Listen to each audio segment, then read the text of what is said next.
So you want to teach English online and you're a beginner. You're not sure where to start or which companies would be good for you. That's what we're going to be talking about today, ESL companies for beginners, so stay tuned. First off, let me say congratulations on taking your ESL online journey and getting started right away. There's no better time to get started than right now. And I wanted to start off by recommending something that you should try to get if you don't have already, and that is a TESOL certificate. Not all companies look for a bachelor's degree per se. It does help in most companies, but now more and more English companies are having you get a TESOL certificate. And don't worry, there are a lot of options online. If you do a quick Google search or even Groupon or all of those types of websites, they do offer lots of discounted TESOL certificate programs. I unfortunately paid a lot of money when I did mine probably like 5 years ago, and I ended up paying a lot of money, which I really shouldn't have at the time. But I think that was before it was more popular and more useful to get a TESOL certificate. But there are many options right now. If you are looking to get a TESOL certificate, please do. I want to say these companies that I am going to recommend do want you to have a TESOL certificate, but they're not hard, they're not expensive, they shouldn't take you that long to do as well. Some companies let you be hired on, and then while you are hired, they want you to complete your certificate within probably like 30 days or a certain amount of time. So don't worry if you don't have one yet and you still want to get started, but start looking and just be proactive about it. So the first company I want to recommend for an ESL teacher for beginners is the company called Cambly. And if you haven't seen my review about Cambly.com, I will link it up right here, or also I'll put a link in the description about my whole video about a Cambly review. So there should be a link in the description if you want to check that video out. But a pretty brief overview of the website. I like to call Cambly kind of like the Uber of ESL companies. And what I mean by that is because with this website, they don't have many requirements. I believe they just want you to be a native speaker.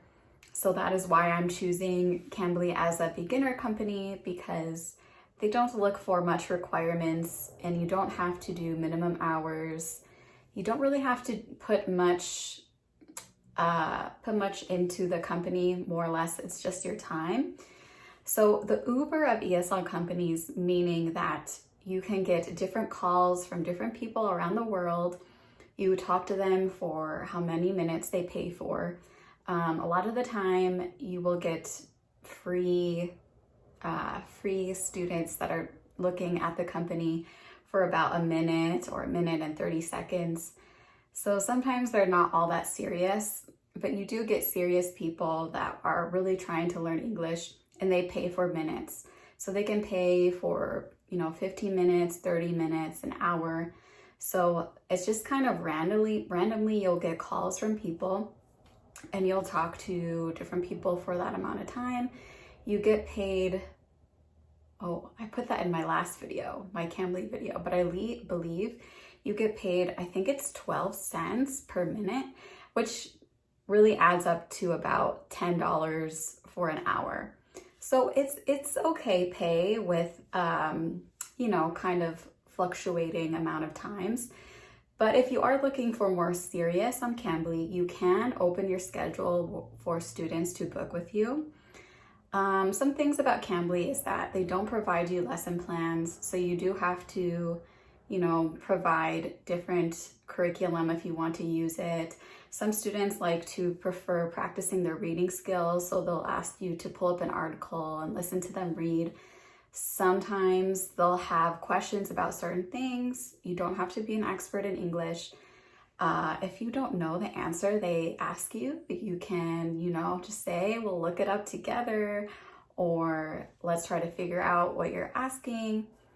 Also, there is Cambly Kids, but mostly Cambly, the website, is adult speakers.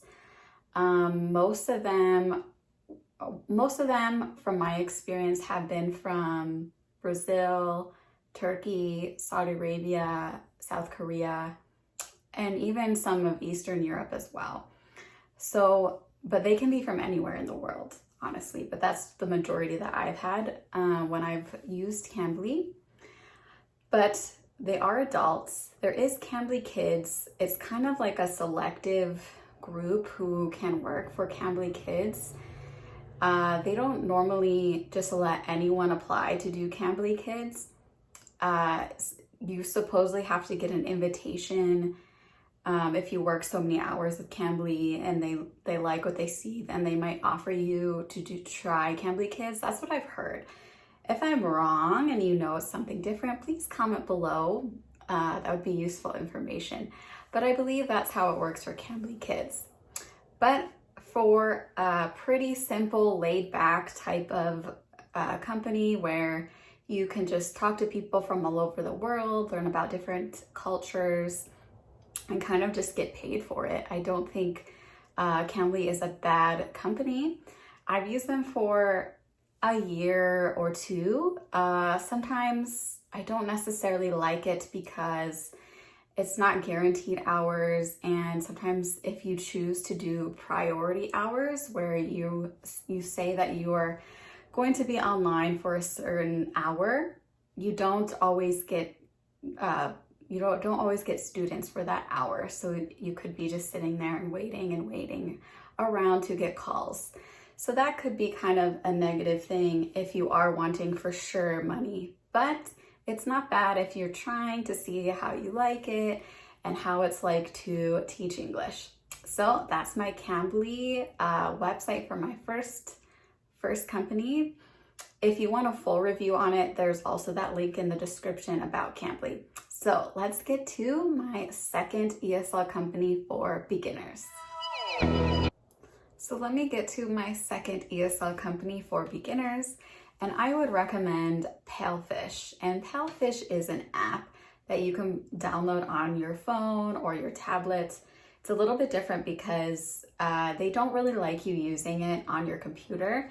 And that's because they have different face filters you can, put on your face to make the kids engaged, like a silly face or an animal. So that's why they don't really encourage you to use the app or the website version of Palfish.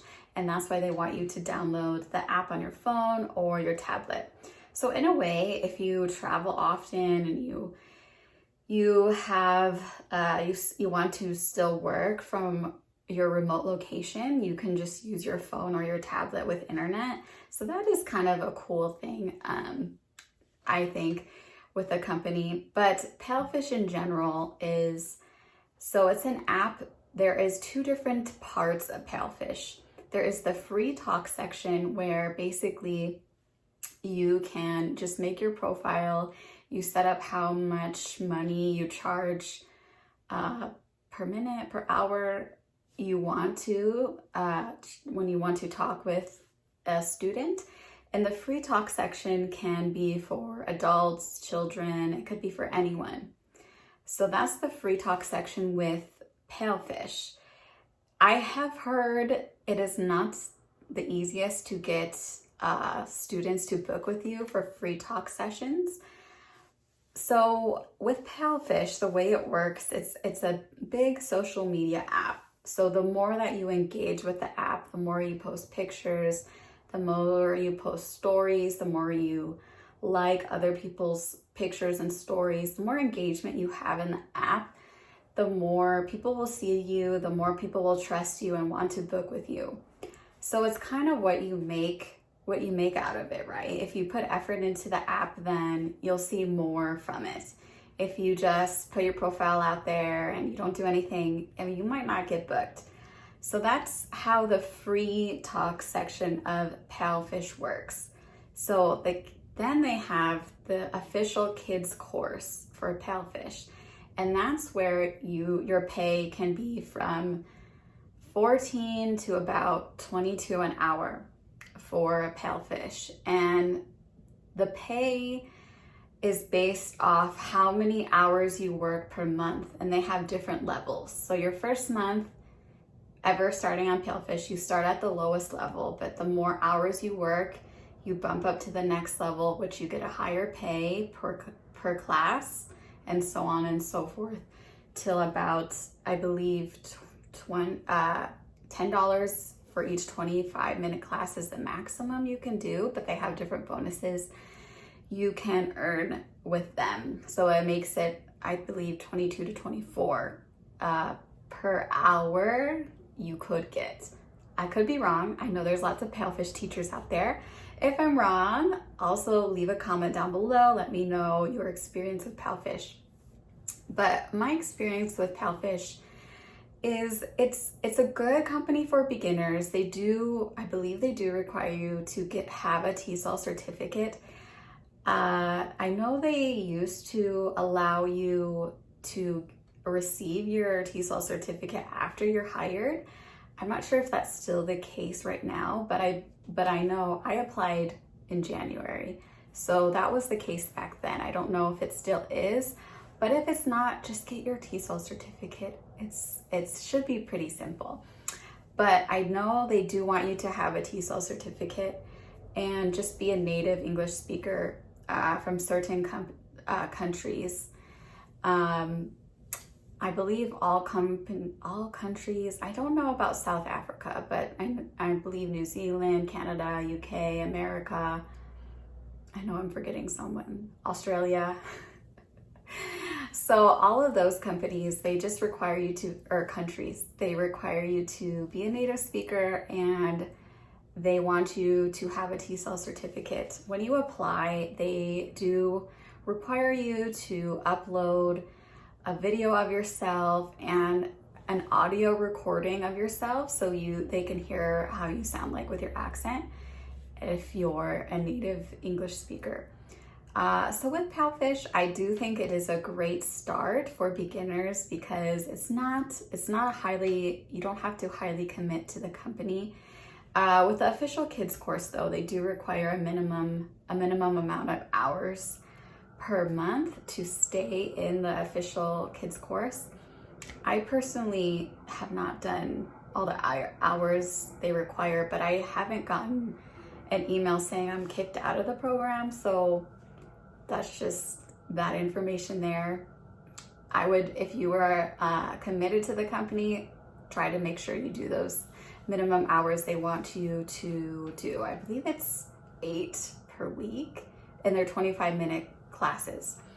So the thing with Palfish is most of the time when you're starting out, you're doing trial classes, and I feel like the trial classes with Palfish compared to trial classes from other companies, I've had a lower booking rate with these trial classes, meaning there's been a lot of times that there haven't been students in there, but that just might be my experience with them. But I do feel like they were a good beginner company. They were my first company I started off with when on my ESL journey, and I felt that it was a nice kind of intro into all the lessons, how they work, you know, using TPR, total physical response, different acting movements, you know, when you act out different things in your lesson. I felt like that was a good beginner type of company. And once students book with, when students, they complete your trial class, or if you are really engaging on the app, you're posting pictures, they also have, I forgot the name, but they also have a different thing where you can kind of do different book readings.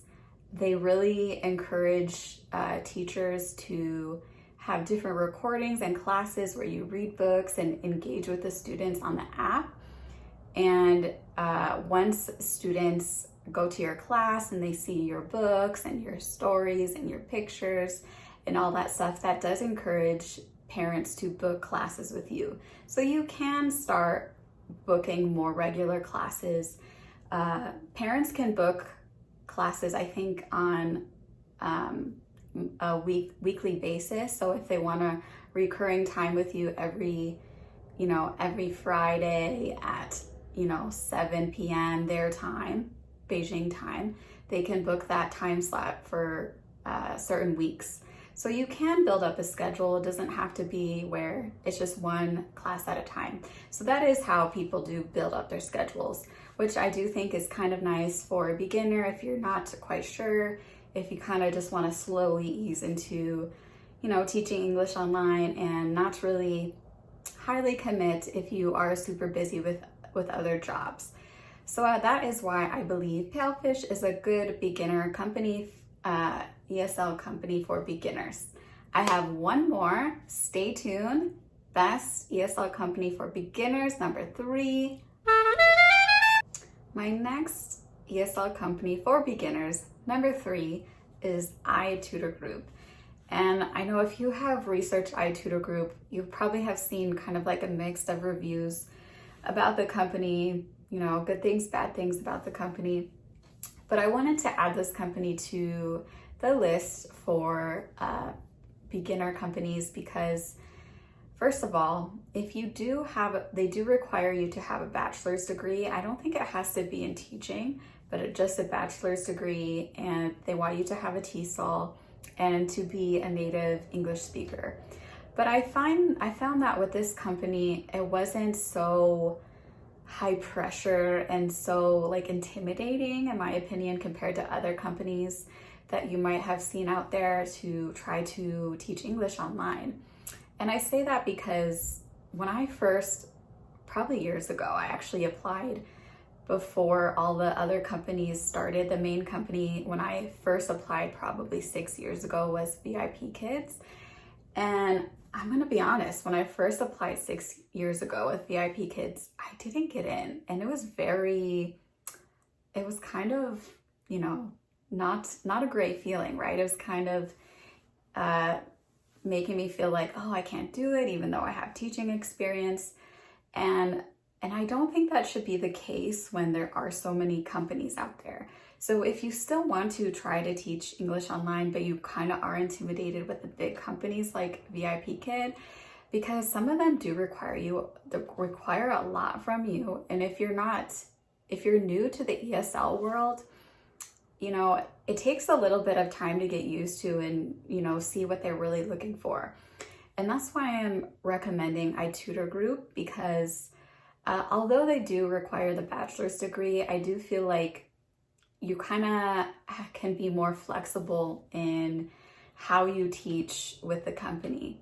They still provide you the lesson plans. They still book the classes for you, which is nice. You just open up your peak time slots and the time slots you want to teach. So they're a company where you still have to do a minimum amount of hours, but they also offer classes 24/7, 24 hours a day, as long as you do those peak hours. And that was something that for me, I couldn't do those peak hours with them because I have been with a different company. But if they didn't have those peak hours requirements, I would be teaching more 24-hour classes throughout the day. But if you can commit to those peak hours, a good pro is that they do offer classes 24 hours a day. So you can potentially, teach more nice hours for yourself if you're looking for different hours other than peak hours. But I also wanted to mention their interview. Compared to other companies, their interview was more relaxed. It was an English speaker, a native English speaker as an interviewer. They also have it where you can record yourself if you wanted, to record your interview, answers to questions and stuff like that if you're kind of nervous. I always feel like, though, it's sometimes best to have a live person in your interview. I know it's more intimidating, but sometimes they give you more feedback and you can really learn from what they say. So that's why I think the interviewer is more laid back, as well as the lesson plan itself was kind of very simple compared to other lesson plans for your mock interview. Sometimes mock interviews, they say, here's your lesson plan, and it's very vague, and you're like, what do I do with this? But with iTutorGroup, I found that, they just really wanted you to teach the vocabulary. They wanted you to make sure you're using TPR, total physical response, different movements, and basically just show that you can teach the material. You don't have to jump through hoops and, show a whiteboard with different letter sounds and how you teach reading like other companies. So that's why I do think iTutorGroup is a good beginner company if you're kind of nervous to apply with the big companies, but you still want to, dive in and get your journey started. Also, it's also a good way to work your way up to the bigger companies. So say you do want to teach for a bigger company, but you don't feel ready yet and you want to make sure you have some experience before you apply with the big companies. It is a good way to get that experience, get that feedback so you can learn from their feedback to tweak some things so you can improve and, get a 5-star on your mock lesson and your demo lesson. So those are 3 companies that I highly recommend if you are a beginner and you want to teach English online. One more thing I forgot to mention with Palfish. Their interview process is a recorded interview. So you would apply for the company, and then after they approve your profile, they send you the PowerPoint per se of the demo lesson, and just practice it, go back into the app on the time and date that you set for your interview, and you would just record yourself teaching the lesson. That lesson though is your whole 25 minutes lesson for your interview. Sometimes some interviews, like iTutorGroup, their interview was not 25 minutes. You only teach for about 5 to 7 minutes with your interviewer. So that's another thing that's a bit different. And so depending on how you look at it, it could be high stress, lower stress, but those were some tips about different ESL companies for beginners. If you have any questions, please send me a comment down below. I will hopefully answer the best I can. If you haven't yet, please subscribe to my channel. My channel is all about making money online, working from home, especially teaching ESL. I'm going to be doing some more reviews on some other companies that I have applied for and worked with in the past. So please subscribe to my channel, hit that like button if this video has given you value. If you are still interested in other ESL companies and you feel more prepared to work for some of the bigger ones you have been seeing, there is a video I have made if you haven't watched that yet. It covers more about how to choose the right ESL company for you. Make sure you watch that. There's also a link in the description to check that video out. So subscribe, make money. See you next time.